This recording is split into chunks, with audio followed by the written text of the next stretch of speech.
ಶಿವಾಯ ನಮಃ ಶಿವಾಯ. ಶೃಂಗೇರಿ ತಾಲೂಕಿನಲ್ಲಿ ಹಲವಾರು ಪ್ರಸಿದ್ಧ ಮಲ್ಲಿಕಾರ್ಜುನ ದೇವಸ್ಥಾನಗಳಿದ್ದು ಅವುಗಳಲ್ಲಿ ಕೊಟ್ಟೋಡಿಯ ಮಲ್ಲಿಕಾರ್ಜುನ ದೇವಾಲಯ ಪ್ರಕೃತಿಯ ಮಡಿಲಲ್ಲಿರುವ ಸುಂದರ ದೇವತಾ ಪ್ರದೇಶ. ಇದೊಂದು ಪ್ರಾಚೀನ ದೇವಾಲಯವಾಗಿದ್ದು 15ನೇ ಶತಮಾನಕ್ಕೂ ಹಿಂದಿನದು ಎನ್ನಲಾಗುತ್ತದೆ. ಶೃಂಗೇರಿ ತಾಲೂಕಿನಲ್ಲಿ ಕೊಟ್ಟೋಡಿ, ಹಾಲಂದೂರು, ಮಸ್ಸಿಗೆ, ಮಾಗ್ಲು ಇವುಗಳು ಧಾರ್ಮಿಕವಾಗಿ ಐತಿಹಾಸಿಕವಾಗಿ ಪ್ರಸಿದ್ಧಿ ಪಡೆದಂಥ ಸ್ಥಳಗಳು. ಇವುಗಳಲ್ಲಿ ಶೃಂಗೇರಿ ತಾಲೂಕಿನ ಪುಟ್ಟ ಊರು ಕೊಟ್ಟೋಡಿ ಪ್ರಕೃತಿ ಸೌಂದರ್ಯದ ನೆಲವೀಡಿನ ಸುಂದರ ತಾಣ. ಇಂತಹ ಸುಂದರ ಹಸಿರು ಕಾನನದ ಮಧ್ಯೆ ಮಲ್ಲಿಕಾರ್ಜುನ ದೇವ ಪ್ರತಿಷ್ಠಾಪಿತನಾಗಿದ್ದಾನೆ. ಪಡುಬೆಟ್ಟುವಿನ ಕೊಟ್ಟೋಡಿ ಎಂದು ಕರೆಯಲ್ಪಡುವ ಈ ಊರಿನ ಇನ್ನೊಂದು ನಾಮ ತಟ್ಟೋಡಿ.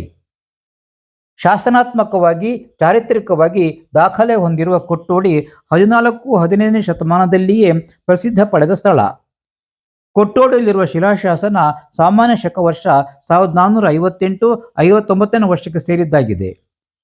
ಶಾಲಿವಾಹನ ಶಕ 1381 ಬಹುಧಾನ್ಯ ಸಂವತ್ಸರದ ಕಾಲಮಾನದಲ್ಲಿ ಕರಿಯ ಬೊಮ್ಮನ ಹೆಗಡೆ ಹಾಗೂ ಅವನ ಕುಟುಂಬದವರು ದೇವತಾ ಕಾರ್ಯಕ್ಕೆ ಭೂದಾನ ನೀಡಿದ ಶಿಲಾಶಾಸನವಾಗಿದೆ. ಈ ಶಿಲಾಶಾಸನವನ್ನು ನಾಗಣ್ಣ ಸೇನಬೋವ ಎಂಬ ವ್ಯಕ್ತಿ ಬರೆದು ತಿಮ್ಮೋಜಿ ಎಂಬ ವ್ಯಕ್ತಿ ಈ ಶಾಸನವನ್ನು ಕೊರದ ಎಂದಿರುವುದು ಗಮನಾರ್ಹವಾಗಿದೆ. ದೇವಾಲಯದ ಹೊರಭಾಗದ ಎದುರು ಸುಮಾರು 16ನೇ ಶತಮಾನದ್ದೆಂದು ಹೇಳಲಾಗುವ ಭಗ್ನ ನಂದಿಯ ವಿಗ್ರಹವಿದೆ. ನಂದಿಯ ವಿಗ್ರಹದ ಮುಂದೆ ಪುಟ್ಟದಾದ ಆದರೆ ಬಹಳ ಸುಂದರವಾದ ಹೆಡೆ ಎತ್ತಿದ ಸರ್ಪದ ಮುಂದೆ ಶಿವಲಿಂಗದ ಕೆತ್ತನೆ ಇದೆ. ಶಿಲಾ ಘಂಟೆ ಮತ್ತು ಶಿಲಾಹಾರಗಳ ಕೆತ್ತನೆಯಿಂದ ನಂದಿ ಬಹಳ ಸುಂದರವಾಗಿ ಕಾಣುತ್ತಾನೆ.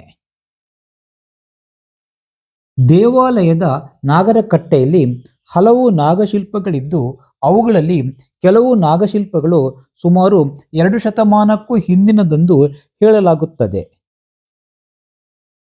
ದೇವಾಲಯದ ಸ್ವಲ್ಪ ದೂರದಲ್ಲಿ ರಸ್ತೆ ಬದಿ ಕಟ್ಟೆಯೊಂದಿದ್ದು ಇದನ್ನು ಉತ್ಸವ ಮೂರ್ತಿ ಕೂರಿಸುತ್ತಿದ್ದ ಕಟ್ಟೆ ಎನ್ನಲಾಗುತ್ತದೆ.